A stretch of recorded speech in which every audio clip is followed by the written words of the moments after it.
નમસ્કાર મિત્રો, સ્વાગત છે આપણી યુટ્યુબ ચેનલની અંદર। તો આજે આપણે દેશ અને દુનિયાના અને તાજા અને મહત્વ સમાચારની વાત કરવાના છીએ, તો વિડીયોને અંત સુધી જોવા વિનંતી। સૌપ્રથમ સમાચારની વાત કરીએ કે અંબાલાલ પટેલની આગામી 15 જાન્યુઆરી સુધીમાં ગુજરાતમાં કોલ્ડ વેવની સંભાવના છે। હવામાન વિભાગની મુજબ હાલ ગુજરાતમાં ઉત્તર પૂર્વ તરફનો પવનો ફૂંકાઈ રહ્યા છે। આવનારા 5 દિવસમાં તાપમાનનો કોઈ ફેરફાર નહીં જોવા મળે, તે પછી 2-3 ડિગ્રી તાપમાન વધી શકે છે। આગામી 5 દિવસમાં લઘુત્તમ તેમજ મહત્વના તાપમાનમાં 1 થી 2 ડિગ્રીનો સામાન્ય વધારો ઘટાડો જોવા મળી શકે છે। ઉત્તર પૂર્વથી ફૂંકાઈ પહેલા વાયરાને કારણે કડક ઠંડી પડશે।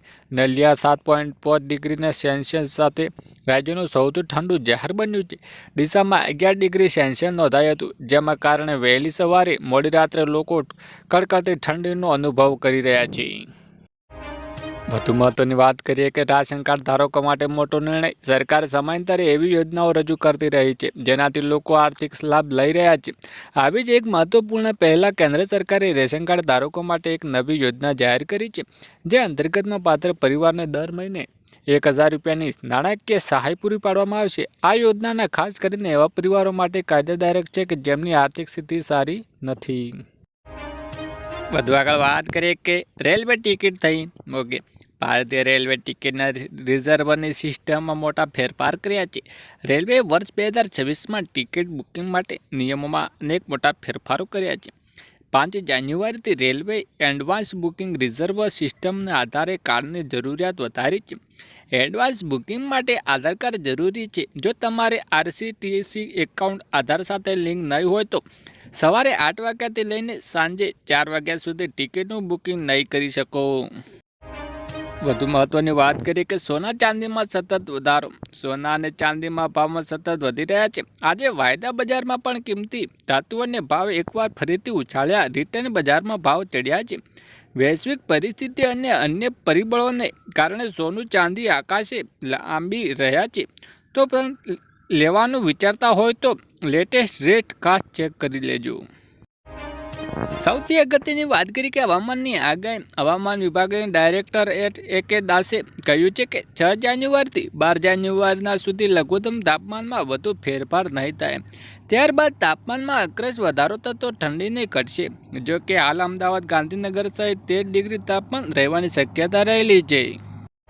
વધુ મહત્વની વાત કરીએ કે 22મો હપ્તો ક્યારે જમા। પીએમ કિસાન સન્માન યોજનાના ગુજરાતના ખેડૂતો માટે જરૂરી સમાચાર છે। જો તમે પણ પીએમ કિસાન સન્માન નિધિનો લાભ લેતા હોય તો ખાસ જાણી લેજો।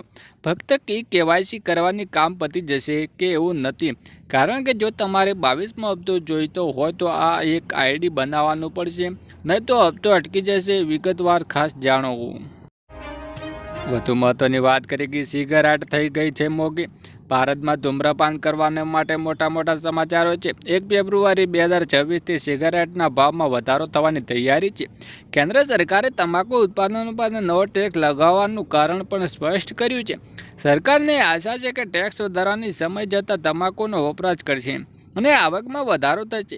ખરેખર સરકારના આ નિર્ણય બાદ સિગારેટ કંપનીઓના શેરમાં ઘટાડો જોવા મળ્યો છે। વધુ મહત્વની વાત કરીએ કે આયુષ્યમાન કાર્ડના નવા નિયમો। જો તમે તમારા પરિવારને આયુષ્યમાન ભારત યોજના અંતર્ગતમાં 5 લાખ સુધીની નિઃશુલ્ક સારવારનો લાભ ઉઠાવી રહ્યા છો, તો તમારા માટે સરકારના નવા નિયમો જાણવા જેવી જોઈએ। હકીકતમાં કેન્દ્ર સરકાર દ્વારા આયુષ્યમાન કાર્ડ સાથે સળગાયેલી કેટલાક નિયમોને ફેરફાર કરવામાં જાહેરાત કરી છે। તે અંતર્ગત માટે કેવાયસી વિના તમે જૂના કાર્ડની ફી ટ્રીટમેન્ટ નહીં મળે। વધુ વાત કરીએ કે જાતિ આવક દાખલો તમે વોટ્સએપ કેવી રીતે મેળવવો। ગુજરાતીના જનતા હવે વોટ્સએપ નંબર 9545756767 પર માત્ર હેલો મેસેજ મોકલીને જાતિનું પ્રમાણપત્ર અને આવકનો દાખલો સરળતાથી મેળવી શકો છો। આ પ્રક્રિયા દ્વારા તમે એસિંગ સર્ટિફિકેટ તમારા સરકારી કામકાજ જમા માન્ય ગણાશે। આ ઉપરાંત આગામી સમયમાં આજે નંબર પર BHS કાર્ડ અને સરકારી યોજનાની વિગતોને ઉપલબ્ધ કરાવશે। વધુ આગળ વાત કરીએ કે પાન આધાર કાર્ડને SSLI ભૂલી ગયા। પાન કાર્ડ અને આધાર કાર્ડને લિંક કરવાની છેલ્લી પૂરી થઈ ગઈ છે, જેની 1 જાન્યુઆરી 2026થી ઘણા કાર્ડ ધારકોને પાન કાર્ડ નિષ્ક્રિય થઈ ગયા છે। જો તમે સમય મર્યાદા ચૂકી ગયા હોવ તો પાન કાર્ડનો ઉપયોગ બેંક એકાઉન્ટ ખોલવા, ઇન્કમ ટેક્સ રિટર્ન ફાઇલ કરવા અથવા મોટા નાણાકીય વ્યવહાર માટે કરી શકશો નહીં અને 1000 રૂપિયાનો દંડ ભરીને તમે ઇન્કમ ટેક્સની વેબસાઇટ પર ફરીથી આધાર કાર્ડ પાન કાર્ડની લિંકને તેમને એક્ટિવ કરાવી શકો છો। વધુ મહત્વની આગળ વાત કરીએ કે વિદ્યાર્થીઓ માટે મોટા સમાચાર। અમારે ભાજપને ભાગ નથી, કોંગ્રેસને કાઢવી નથી અને આપને કોઈ આપ નથી। અમારે રાજકારણ સાથે કંઈ લેવા દેવા નથી। અમારે લેવા દેવા છે ખેડૂતના 3 મુદ્દા। પ્રથમવાર એવું બની રહ્યું છે કે ગુજરાતમાં કૃષિ મંત્રી ખેડૂતની વાત સાંભળીને તૈયાર થયા છે। 9 તારીખે મહાઆંદોલનની જગ્યાએ ગાંધીનગર ખેડૂત આગેવાનો સરકારી મંડળી જશે, જેમાં ખેડૂત આગેવાની જશે। તેમાં દેવ માપ ટેકાના ભાવે 200 મણ મગફળી અને જૂનો પાક વીમો આપવા મુદ્દે ચર્ચા કરવામાં આવશે અને શું દેવું માફ થવું જોઈએ કે હાને કોમેન્ટ કરીને જણાવજો। વધુ મહત્વની આગળ વાત કરીએ, ઘર બાંધવા મળશે 4 લાખ સુધીની સહાય।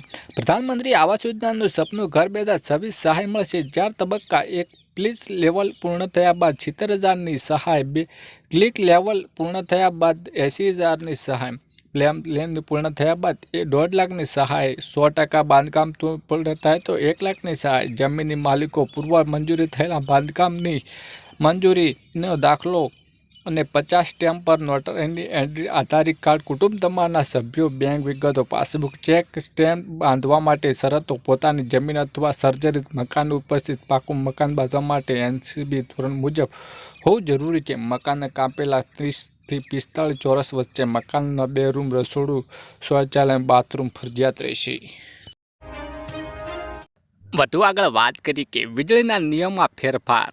નવું પાવર કનેક્શન। હવે તમારા દેશમાં નવા વીજળી કનેક્શન માટે વધુ રાહત જોવી પડશે નહીં। મોટા શહેરમાં 7 દિવસમાં બદલે 3 દિવસની વીજળી કનેક્શન મળી શકે છે અને ગામડાઓના નવા વીજ મીટર માટે 30 દિવસની લાંબી રાહ જોવી પડે છે અને 15 દિવસના ગામડાઓના વીજ જોડાણ મળી જશે। વીજળીના બિલમાં સુધારો કરીને ઉર્જા મંત્રીએ જાણકારી આપી છે કે વીજળી અને સોલારના નિયમો હળવા કર્યા છે।